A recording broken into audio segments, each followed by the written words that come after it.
Some of y'all are losing battles before life even touches you because of the way that you're talking to yourself. The world didn't destroy your confidence. Your inner voice did. And the craziest part, you don't even realize that voice isn't yours. It sounds like your fear, your trauma, your survival mode, your conditioning, other people's disappointment. But it does not sound like truth. And eventually, the way you talk to yourself becomes the house you live in. So today, we need to talk about the voice in your head. Let's get into it.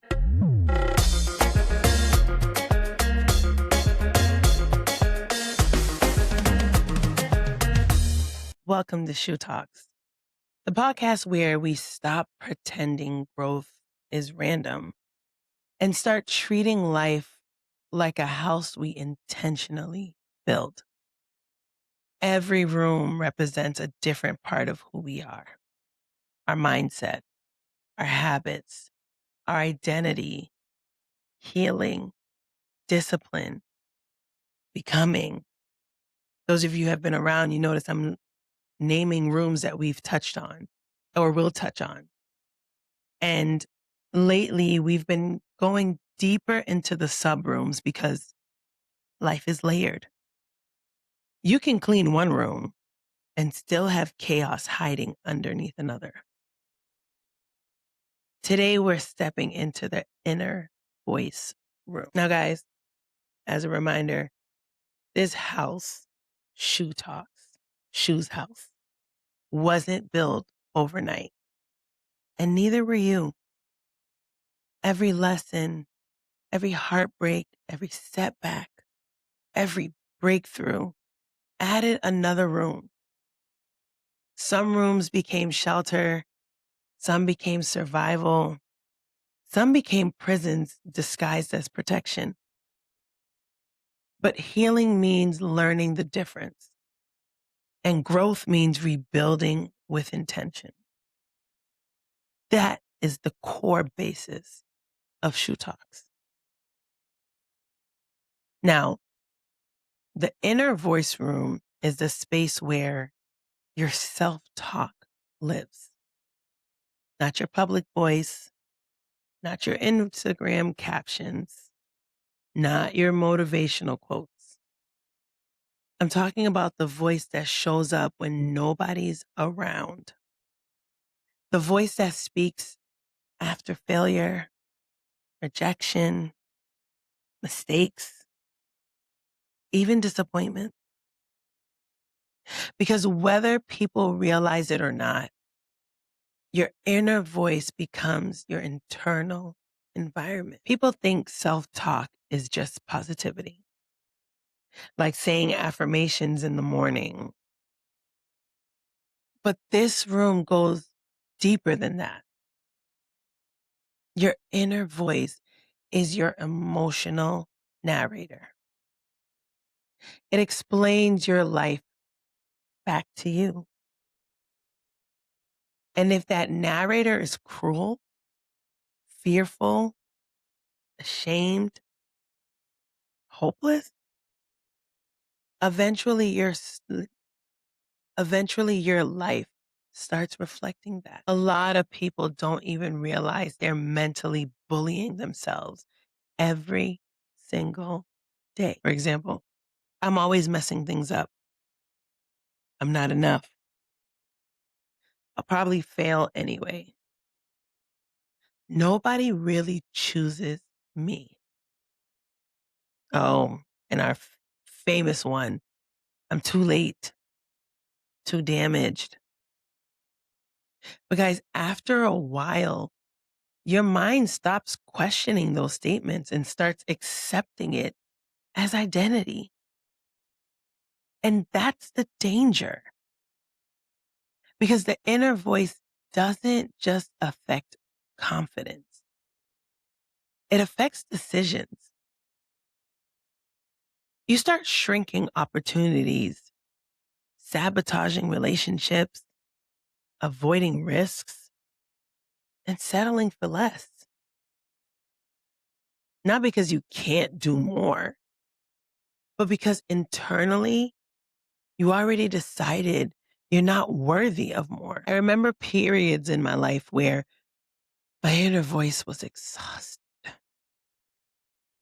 and not just tired physically. I mean, mentally drained from carrying pressure, being strong for everybody, managing responsibilities, trying to survive and succeed. And externally, people probably thought I was handling everything. But internally, I was constantly criticizing myself. Every mistake felt massive. Every setback felt personal. Every delay felt like failure. And the one thing I had to confront was this: I spoke to myself with less compassion than I gave strangers.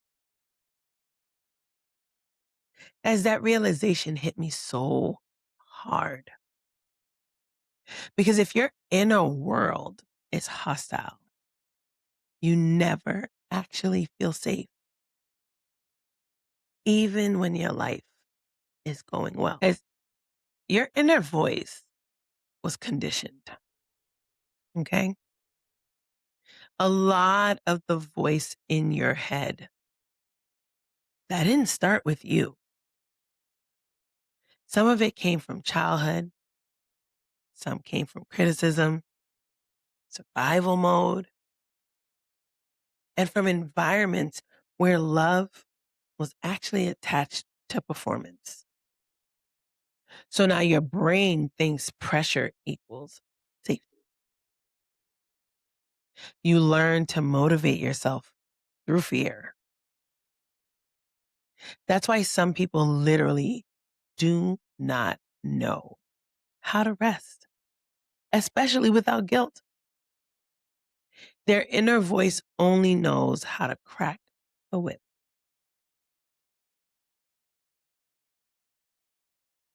As your inner voice creates your normal. Whatever you repeatedly say to yourself becomes familiar. And human beings protect familiarity, even when it hurts. That's why some people stay stuck in cycles they hate, because internally, struggle feels normal. Chaos feels normal. Overthinking, self doubt, all of that feels normal, except for healing. Healing starts getting uncomfortable because peace is unfamiliar. And that's deep. Confidence isn't always loud. People think confidence means arrogance or being fearless. Sometimes confidence is simply having an inner voice that no longer attacks you. That's it. Not perfection, not constant motivation, just finally becoming a safe place for yourself mentally. Powerlifting taught me a lot about this room because the weight exposes your inner voice fast. The moment you step under a heavy lift, whatever lives in your mind gets louder. And there were moments where I had to learn to stop mentally defeating myself even before I touched the bar. I had to just blink it out because your body follows your belief faster than people realize. And honestly, life works the same way. Some people walk into opportunity already expecting rejection, expecting failure. They're already talking themselves out of the possibilities. And eventually I realized discipline matters, strategy matters, preparation matters. But if your inner voice is constantly tearing you apart, growth becomes 10 times harder than it needs to be. So let's sit in this room honestly for a second. What does inner voice sound like when you fail? Who taught you to speak to yourself that way? And if someone spoke to the people you love the way you spoke to you, would you accept it? Be honest with yourself about whether your inner world feels like support or survival. Here's what rebuilding this room actually looks like in real time. Not fake positivity, not pretending life is easy, because it's not. Just interrupting the automatic cruelty. For example, replacing I'm failing with I'm learning. Replacing I'm behind with I'm still building. Replacing I'll never figure it out with I haven't figured it out yet. Tiny shifts matter because repetition builds identity. And some of y'all need to stop waiting until you earn kindness from yourself. You don't heal by becoming your own enemy. You heal by becoming more honest, more aware, and more intentional about what lives in your head. The inner voice room matters because eventually you become whatever voice you listen to the most. So if your mind has become a place of fear, shame, criticism, or hopelessness, that room deserves attention. Not judgment, attention. Because growth isn't only about changing your life externally. Sometimes growth is learning about how to finally speak to yourself with truth instead of punishment. And maybe that's where rebuilding starts. If this episode spoke to you, share it with someone who's been fighting themselves silently. Make sure you follow and subscribe to Shou Talks wherever you listen. And I want you to reflect on this one honestly. What kind of voice have you been living with internally? Until next time, protect your peace, honor your growth, and keep building your house. I'll see you on the next episode.